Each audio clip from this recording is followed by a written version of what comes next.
I am Mark Davidson. That evening, on September 10th, I had no idea my life would change forever. As a humble deacon at Riverside Faith Church and the owner of a small bookstore, Eternal Light, I had spent 22 years serving the community, helping people discover books that could deepen their faith. The night started like any other. The golden glow of the sunset streamed through the window as I placed the last Bible back on the shelf. Earlier that day, I had finished a conversation with Ryan, a young believer grappling with the concept of grace. Ryan, a young man with eyes full of hope but shadowed by worry, had come to my store a few weeks ago, seeking a book to help him understand God. I grew up in a family that didn't believe in God, he confessed. But after surviving a car accident, I feel like something bigger is calling me. I told him, "You don't have to earn His love. You just need to receive what has already been given." Those words brought him to tears. Ryan admitted that guilt from his past had made it hard for him to accept grace. I gave him his first Bible, and since then, he had become a regular at the store. His journey reminded me how God's grace works even in the most wounded hearts. That evening, I closed the store early, sensing an unusual stillness in the air. When I got home, I sat in my favorite armchair, opened my Bible to Psalm 91, and prayed for wisdom.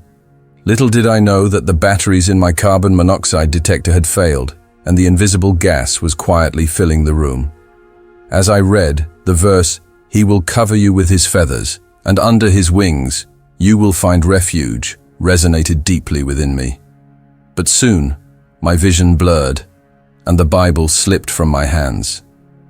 Suddenly, I was no longer in my living room. I stood in a vast, otherworldly space where light wasn't just light. It was alive, flowing like a river in the midst of darkness. It was warm, yet not blinding, gentle, yet strong. The air seemed charged with meaning, each breath carrying life itself. A symphony of sound surrounded me, not earthly music, but a harmony so profound it felt like millions of prayers woven together. Each note seemed to touch my soul, lifting me beyond the limits of my body.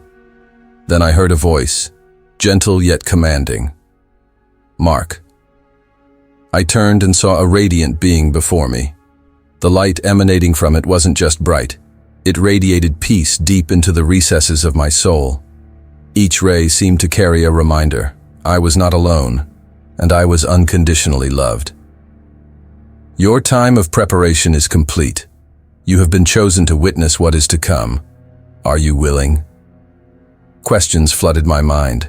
How could I be worthy of such a task? I was just an ordinary man, not a prophet or preacher. My failures and moments of doubt weighed heavily on me. Part of me wanted to say I wasn't capable, but then the being's presence enveloped me like a warm cloak. I do not choose the perfect, I choose the willing. Those words washed away my doubts like cool water. Taking a deep breath, I replied, my voice trembling but resolute. "Yes, I am willing." The being stepped aside, and I saw Him. Jesus. Words cannot fully describe Him. The light from Him was like a river flowing endlessly, warm and cleansing, washing away all fear. His eyes held a love so profound, it felt as if I were the only person in existence. "Come, Mark," He said. "I will show you the final hours of the world so you may prepare my church."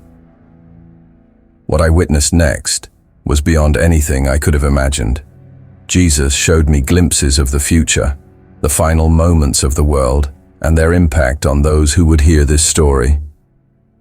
I saw groups of people gathering in prayer, their faith shining like beacons in the night. Some held Bibles, tears streaming down their faces as they read my testimony and felt a call to return to God. A young man, overcome with emotion, said, "This reminded me of what I had forgotten. I must return to Him." A mother led her children in prayer after finishing the story, their faith glowing like an unquenchable flame. Jesus said, "This testimony will be like seeds sown into good soil. I will make them flourish. He showed me a vision of the world on the morning of the final day. At first, it seemed peaceful, but subtle signs hinted at what was to come. I witnessed angels moving across the sky, not to display themselves, but as silent guardians, shielding praying families and offering strength to those in need.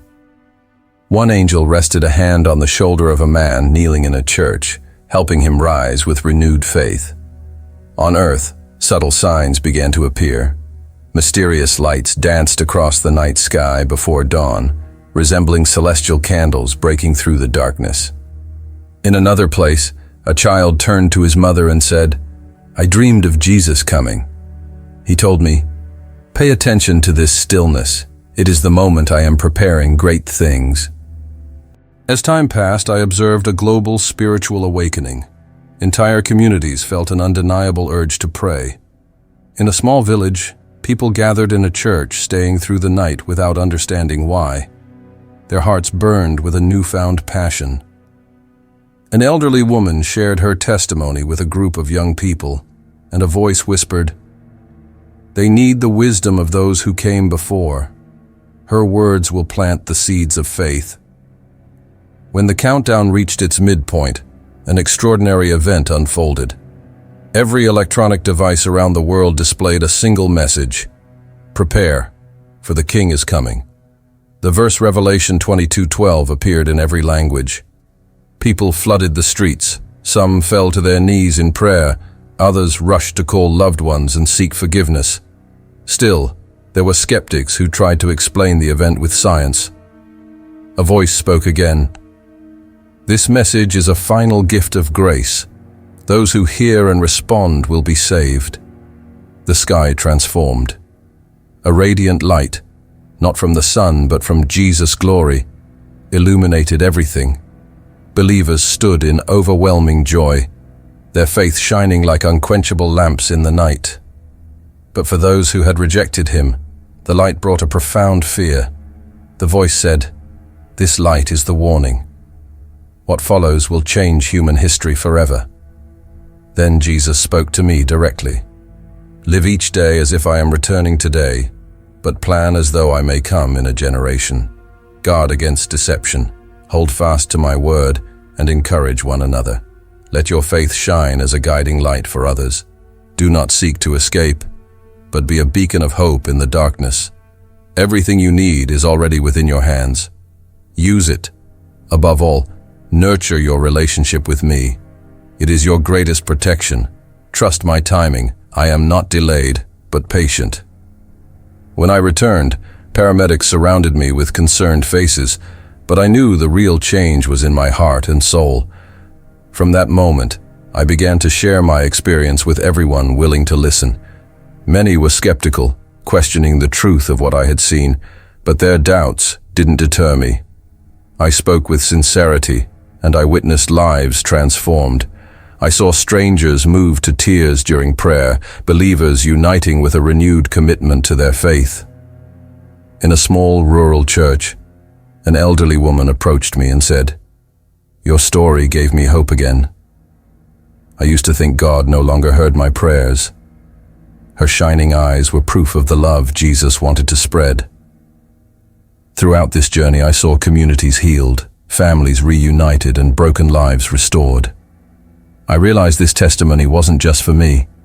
It was a call for all of us to live with trust and hope, confident that God is at work even when unseen. Since that day, I've dedicated my life to sharing what I witnessed. Some believe, others don't. But I know the seeds of faith I plant will grow in His perfect time. To everyone hearing this story, I have one question. Are you ready for the King's return?